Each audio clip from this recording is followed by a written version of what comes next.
تمہیں کیا لگا کسی پاک باز لڑکی پر الزام تراشی کر کے تم خود خوش رہ پاؤ گی؟ نہیں، ساری زندگی تمہارا یہ گناہ تمہیں ڈستا رہے گا۔ میں کبھی بھی تمہیں اپنی بیوی تسلیم نہیں کروں گا۔ پہلے جو تھوڑی بہت عزت ماں کی وجہ سے دیتا رہا تم اس کے بھی قابل نہیں ہو۔ جب میں گھر آؤں تو مجھے گھر پر نہ ملو، دفع ہو جاؤ، میں تمہیں رکھنا نہیں چاہتا۔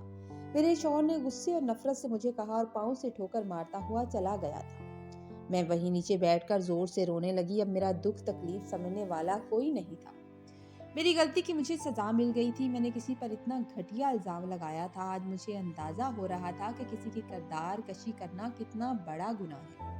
میرا نام انایا ہے۔ میں اپنے ماں باپ کی اکلوتی بیٹی تھی۔ میرے بعد اللہ تعالیٰ نے انہیں اولاد نہیں دی۔ ہم جوائنٹ فیملی میں رہتے تھے۔ میرے تایا ابا بھی ہمارے ساتھ رہتے تھے۔ تایا ابا کا ایک ہی بیٹا سعد اور بیٹی لائبہ تھے۔ میں اور لائبہ ہم عمر تھے۔ لائبہ گورے رنگ کی ایک خوبصورت سی لڑکی تھی، جبکہ میں سانولی سی تھی۔ خوبصورت تو میں بھی تھی، مگر میرا رنگ لائبہ کی طرح گورا نہیں تھا۔ وہ کوئی بھی سوٹ پہن لیتی تو اس پر جچ جاتا تھا۔ مجھے لائبہ سے حسد اس وقت ہونے لگا جب پھپھو دبئی سے آئیں تو ان کا بیٹا فراز بھی ان کے ساتھ آیا تھا۔ وہ بہت ہی سلجھی ہوئی طبیعت کا مالک تھا۔ ہر کسی سے اتنی عزت سے بات کرتا، اتنے پیارے لہجے سے جواب دیتا کہ اس کو سننے کو دل کرتا تھا۔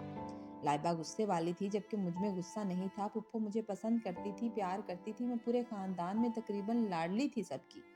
مجھے لائبہ سے زیادہ اہمیت دی جاتی تھی کیونکہ اماں ابا کی اکلوتی بھی تھی۔ 7 بھائی بہنوں کی طرح پیار کرتے۔ پھپھو کے آنے کے بعد مجھے احساس ہوا کہ لائبہ مجھ سے زیادہ خوبصورت ہے، کیونکہ میں نے فراز کی نظر میں پسندیدگی دیکھی تھی۔ یہ مجھ سے برداشت نہیں ہو رہا تھا۔ مجھے فراز پسند نہیں تھا، مگر جانے کیوں اس نے لائبہ کی تعریف کی تو مجھے اچھا نہیں لگا۔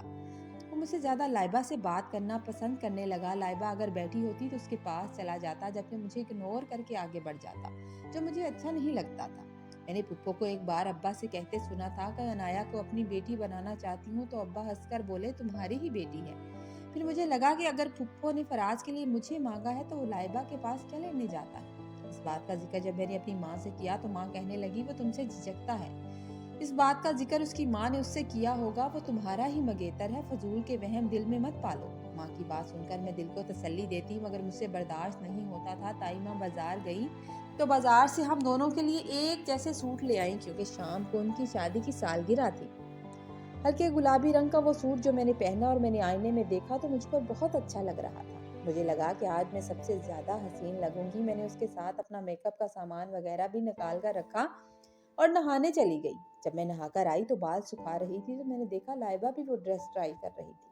کیونکہ اس کے کمرے کا دروازہ کھلا ہوا تھا، وہ ڈریس پہن کر آئینے میں خود کو دیکھ رہی تھی۔ میں نے دیکھا کہ وہ ڈریس اس پر مجھ سے بھی زیادہ اچھا لگ رہا تھا۔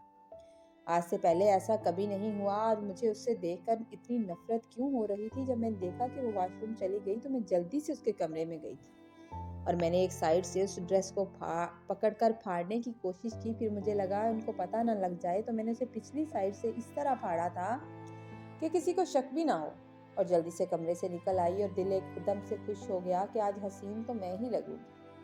اس کے بعد اپنے کمرے میں آ گئی اور تسلی سے تیار ہونے لگی۔ مجھے لائبہ کے بولے کی آواز آ رہی تھی، وہ ماں سے بات کر رہی تھی، جانے کیا کہہ رہی تھی۔ میں نے نکل کر دیکھنا ضروری نہیں سمجھا۔ جب میں تیار ہو کر ہال میں آئی تو پھپھو مجھے دیکھ کر صدقے واری جانے لگی۔ میں نے ایک نظر فراز پر ڈالی تو وہ مجھے ہی دیکھ رہا تھا، لیکن اس کے بعد اس نے نظر پھیر لی اور میں نے اس کی نظر کا پیچھا کیا تو وہاں لائبہ آ رہی تھی۔ اس نے بلیک کلر کا ایک اور ڈریس پہن رکھا تھا جس میں اس کا گورا رنگ اور چمک رہا تھا۔ وہ بہت ہی خوبصورت لگ رہی تھی، اور جب میں نے فراز کی آنکھوں میں ایک چمک دیکھی تو یہ چیز مجھ سے برداشت نہیں ہوئی۔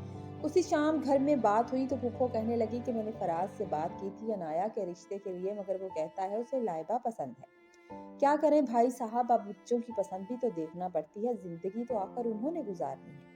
ابا کے کمرے سے پھپھو کی آواز آئی تو میں نے یہ سنا تو مجھے بہت غصہ آیا۔ میں نے دل میں عہد کر لیا تھا یہ شادی میں ہرگز نہیں ہونے دوں گی۔ پھر لائبہ کے ساتھ اس کی بات پکی ہو گئی اور گھر میں شام کو چھوٹی سی ڈھولکی بھی رکھی گئی تھی۔ لائبہ اور فراز بہت خوش تھے اور سب لوگ بہت خوش نظر آ رہے تھے۔ ایک ہفتے کے بعد پھپھو کہنے لگی کہ انہیں واپس جانا ہے اور وہ چاہتی ہیں کہ واپس جانے سے پہلے نکاح کی رسم ہو جائے۔ تایا ابا کہنے لگے نکاح کے بعد رخصتی کو دیر نہیں کرنی چاہیے، پھر تم ایک بار رخصت کر کے اپنی بیٹی کو لے ہی جاؤ۔ نکاح کے بعد رخصتی اگر لیٹ کر دیں تو بچوں میں غلط فہمیاں ہو جاتی ہیں، جو میں نہیں چاہتا۔ پھپھو تو اس بات پر اور بھی خوش ہو گئی اور 15 دن کے بعد ڈیٹ رکھ دی گئی جس میں نکاح کے بعد رخصتی بھی شامل تھی۔ میرے ذہن میں جنگ لگی ہوئی تھی کہ میں ایسا کیا کروں کہ یہ سب کچھ ختم ہو جائے۔ میری ایک دوست نازیہ تھی جسے میں اپنی ہر بات شیئر کرتی تھی۔ جب میں نے اس کو یہ بتایا تو وہ کہنے لگی پاگل، اس میں رونے کی کیا بات ہے، میرے پاس ایک طریقہ ہے جس میں نکاح میں دلہن چینج ہو سکتی ہے۔ میں نے پوچھا کیسے؟ تو کہنے لگی تمہیں میں اپنے بھائی کا نمبر دیتی ہوں، تم ان 15 دنوں میں لائبہ کے نمبر سے اس نمبر پر میسج کرتی رہنا، جب بھی تمہیں ٹائم ملے اس نمبر پر 2-3 میسج کر دینا، اگلا کام میں خود ہی دیکھ لوں۔ ہاں میری شرط ہے، اس کے لیے تمہیں مجھے کچھ دینا پڑے گا۔ میں نے اس سے کہا دینے کو میں بہت کچھ دوں گی، تم بس میرا کام کر دو۔ اس کے بعد میں نے بہانے سے لائبہ کا موبائل لیتی رہی اور دیے گئے نمبر پر میسج کرتی رہی۔ جب 10 دن گزر گئے تو مجھے نازیہ کہنے لگی آج ہم لوگ آئیں گے اور جو میسج تم نے کیے تھے اب ان کا رزلٹ دیکھ لینا۔ آج دل میں خوش تھی اور خوفزدہ بھی، کیونکہ 3 دن کے بعد ان کا نکاح تھا۔ میں دل میں ڈری ڈری سی تھی کہ کسی کو پتہ چل گیا اور اگر میرا پلان فیل ہو گیا تو کیا ہوگا۔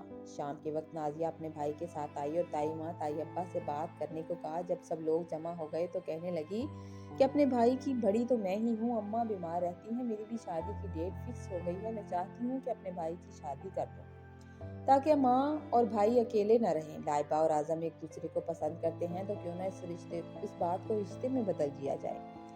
سب حیران ہو کر ایک دوسرے کی طرف دیکھنے لگے، جبکہ میری خوف سے ٹانگیں کانپ رہی تھی۔ تایا ابا غصے میں آ گئے، کہنے لگے لڑکی کیا جھوٹ بول رہی ہے۔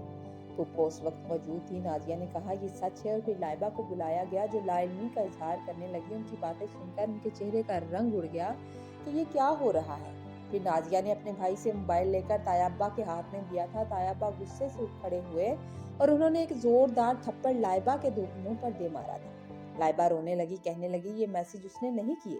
وہ سب کو بار بار کہہ رہی تھی لیکن کوئی بھی یقین کرنے کو تیار نہیں تھا، کیونکہ میسج اس کے نمبر سے آئی تھی۔ میرے پاس لائبہ آئی، کہنے لگی انایا تم بتاؤ نا ابا کو، تم تو مجھے جانتی ہو، میں ایسا نہیں کر سکتی۔ میں نے کہا تمہاری پرسنل لائف کے بارے میں مجھے کیا پتا؟ ہاں میں تمہارے ساتھ ضرور رہتی ہوں، مگر موبائل پر تم کس سے بات کرتی ہو اس کا مجھے نہیں پتا۔ تایا ابا نے نازیہ سے کہا کہ ہمیں کچھ وقت دو پھر بات کرتے ہیں۔ وہ لوگ چلے گئے اور میں خوش تھی کہ کام نپٹ گیا، کیونکہ فراز بھی اٹھ کر باہر نکل گیا تھا۔ اس نے بھی اعظم کے موبائل سے میسج دیکھے تھے۔ اس بات پر وہ حیران تھا اور کہہ رہا تھا کہ مجھے یقین نہیں آ رہا کہ لائبہ ایسے کر سکتی ہے۔ پھپھو کچھ چپ چپ سی ہو گئی اور اپنے کمرے میں چلی گئی۔ ان کے کمرے سے فراز اور پھپھو کی آواز آنے لگی۔ میں نے کان لگا کر سنا تو پھپھو کہہ رہی تھی میں نے تم سے پہلے بھی کہا تھا کہ انایا اچھی لڑکی ہے، بھائی جان کی اکلوتی ہے، مگر تم میری بات ماننے پر تیار نہیں تھی۔ اب یہ تو میری سمجھ سے باہر ہے، نکاح کرنا ہے یا نہیں کرنا، اب تم کیا کہتے ہو؟ میں نے تو سب رشتہ داروں کو بھی بلا لیا ہے، میرے سارے سسرال والے کیا سوچیں گے؟ اس بات کی خبر تمہارے باپ تک چلی گئی تو وہ تو مجھے نہیں چھوڑے گا۔ میں سوچ رہی تھی کہ ابھی فی الحال نکاح کینسل کر دیتے ہیں۔ فراز چپ تھا، اس کی آواز نہیں آئی۔ میں جلدی سے کمرے میں آئی، کام تو بن گیا، ان کا نکاح تو ختم ہو گیا، میرا بھی اس کے ساتھ نہیں ہو سکے گا۔ پھر میں نے جا کر اماں سے کہا پھپھو سے میری بات کرو۔ ماں نے حیران ہو کر میری طرف دیکھا اور کہنے لگی یہ تم نے تو کوئی شرارت تو نہیں کی؟ مجھے بتاؤ انایا۔ تو میں نے کہا اماں کیا ہو گیا ہے آپ کو، میں ایسا مذاق کروں گی؟ پھر وہ کچھ سوچ کر کہنے لگی ہاں تم بھی ایسا کیوں کرو گی، پر مجھے یقین نہیں آ رہا کہ لائبہ ایسے کر سکتی ہے۔ پھر میں نے اماں کو سمجھا بجھا کر پھپھو کے پاس بھیجا۔ لائبہ سب کو بار بار یقین دلانے کی کوشش کر رہی تھی کہ اس نے ایسا کچھ نہیں کیا۔ سب حیران تھے کہ اس کے نمبر سے میسج کیسے گئے ہیں۔ پھر نہ جانے پھپھو اور اماں میں کیا بات ہوئی کہ نکاح کی ڈیٹ کینسل نہیں ہوئی، ہاں دلہن بدل گئی۔ لائبہ کی جگہ اب میرا نکاح تھا اور میرا نکاح ہو گیا۔ لائبہ روتی رہی مگر اس کی بات پر کسی نے یقین نہیں کیا تھا۔ نازیہ کو میں نے ماں کی ایک سونے کی چوڑی دے دی اور چپ رہنے کا وعدہ لے لیا۔ اس کی ماں بیمار تھی، اس کو پیسے کی ضرورت تھی، اور پھر نکاح کے بعد پھپھو کے ساتھ میں دبئی آ گئی تھی۔